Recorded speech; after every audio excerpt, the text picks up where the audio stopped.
মমতা নিজেই একজন দুর্দান্ত অভিনেত্রী। দাদা সাহেব ফালকে পাচ্ছেন শুনে কি বললেন Mithun? I am a disco dancer, जिंदगी मेरा गाना, मैं हसीनों का दीवाना। কেউ মহাগুরু, কেউ আবার ডিস্কো ডান্সার নামে চেনে তাকে। সেই মিঠুন চক্রবর্তীকে এবার দাদা সাহেব ফালকে পুরস্কারে ভূষিত করা হবে।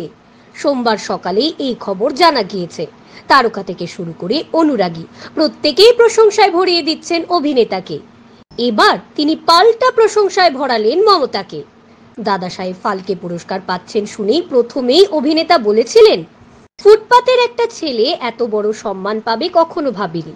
কলকাতার অন্ধ গলি থেকে আমি উঠে এসেছি, মুম্বাইয়ের রাস্তার ফুটপাতে থেকেছি, এত বড় একটা সম্মান পাবো কখনো কল্পনাও করতে পারিনি। আক্ষরিক অর্থেই আমি হতবাক, বিশ্বাস করুন। এখানেই না থেমে মহাগুরু আরো বলেন, আমি হাসতেও পারছি না, কাঁদতেও পারছি না। এমন একটা সম্মান দিলে কে কি বলবে, কেউই কিছু বলতে পারবে না। এই পুরস্কার আমি আমার পরিবার এবং দুনিয়া জুড়ে থাকা আমার অগণিত ভক্তদের উৎসর্গ করছি। আমি শুধু আমার সেই অনুরাগীদের বলতে চাই, যারা আর্থিকভাবে শক্তিশালী নয়, যে আমি যদি এখানে পৌঁছতে পারি তাহলে আপনারাও পারবেন। মৃগয়া ছবির হাত ধরে সিনে দুনিয়ায় পা রেখেছিলেন মিঠুন। সেখানে তার বিপরীতে অভিনয় করেছিলেন মমতা শঙ্কর। মিঠুন দাদা সাহেব ফালকে পুরস্কারে ভূষিত হচ্ছেন শুনেই তিনি বলেছিলেন, এটা মৃগয়ার বড় প্রাপ্তি, এই পুরস্কার মৃগয়াকে উৎসর্গ করা।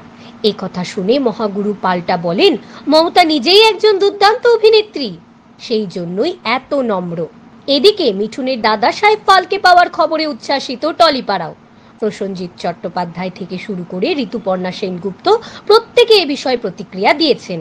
বুম্বাদা বলেন, ব্যক্তিগতভাবে আমি এই মানুষটার বিশাল বড় ফ্যান। যে ডিস্কো ডান্সার থেকে তাহাদের কথা করতে পারে সে তো আমার কাছে অনুপ্রেরণা। আক্ষরিক অর্থে এই সম্মান পাওয়ার যোগ্য মিঠুনদা। এত বছর ধরে নিজের অভিনয়ের মাধ্যমে নিজের যে জায়গা তৈরি করেছেন, আমরা তাতে গর্বিত। দেশের অন্যতম সেরা অভিনেতা, এত বছরেও মিঠুনদা থামেননি। গুরু দেখে আমি রীতিমতো কেঁদে ফেলেছিলাম। দাদাকে আমার প্রণাম।